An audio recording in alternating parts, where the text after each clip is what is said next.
Sino to? Ba't patay na? Aha, pinatay mo siya, no? Oo nga, pinatay mo siya. Naku, hindi, no? Paglabas niya, patay na siya. Sino pumatay sa kanya? Aba, malay ko. Kalalabas ko lang din dito sa upuan, no? Kung hindi ikaw ang pumatay, eh sino? Kaya, nandiyan si Mang Tanyong. Tanong natin sa kanya. Kung hindi ikaw ang pumatay at wala kang kasama dito, alam ko na kung sino.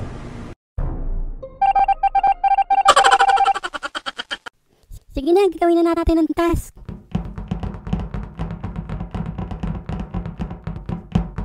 Green. Di ka, gising na. Green, gising na. Oo, Orange. Ba't mo ako gising? Gising na, Green, kasi matutulog na tayo. Gigil mo ko, Orange eh. Natutulog yung tao, istorbo ka. A few minutes later.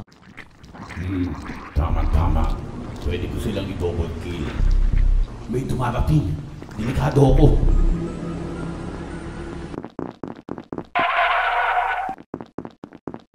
Momon, bakit mo ako sinungsundan? Di ba ikaw si Magellan? Oo, ako nga. Siya naman si Lapu-Lapu, di ba? Oo, siya si Lapu-Lapu. Sabi kasi ng lolo ko, ang pumatay daw kay Lapu-Lapu, si Magellan. Kaya ikaw ang impostor. Ha? Paano ko papatayin si Lapu-Lapu? Eh magkakasama tayo.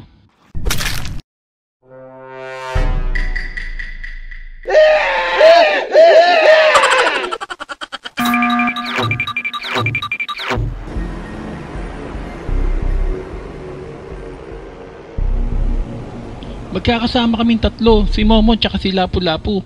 Pagtingin ko, patay na si Lapu-Lapu. Kaya nga, hindi namin alam kung sino talaga ang impostor na pumatay kay Lapu-Lapu. Feeling ko alam ko kung sino ang pumatay kay Lapu-Lapu.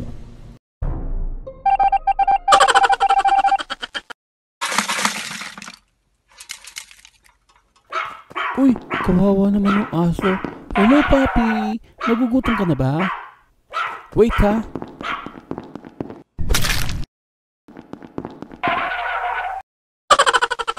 Ikaw ba ang impostor? Hindi, I'm pastor. Ikaw naman, ikaw ba ang impostor? Hindi no, I'm Thor. Hindi ikaw, baka ikaw naman. Hello, hindi ako impostor, no? Isa akong konduktor. Hindi ka pa nga nagbabayad ng bus eh. Ay, hindi pa ba? Sige, magbabayad ako. Pero paano natin malalaman kung sino talaga ang impostor? Kung hindi kayo ang impostor, baka ikaw ang impostor. Ha? Ako? Hindi ako impostor. Isa akong promotor. Promotor ng content na to. Ako lang gumagawa sa inyo, no? Hindi ako impostor. It really hurts. It really Aha, hurts. malinaw na. Ikaw, Blue, ang impostor. Di na nakayaan ng konsensya mo, no? Kaya ka umiiyak. Binday ka pa ng jowa ko. Kasi isa akong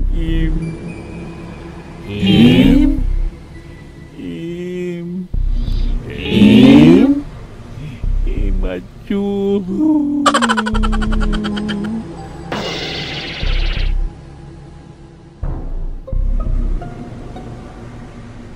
Kayo ang mga impostor. Okay lang sa tabi kayo.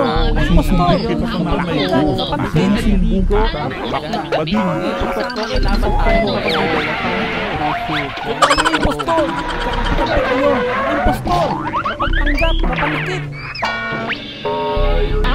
Magsitigil kayo mga hangal. Ako ang tunay na impostor. Di ako ang fake. Malalaman nyo ngayon ang tunay kong kaanyuhan.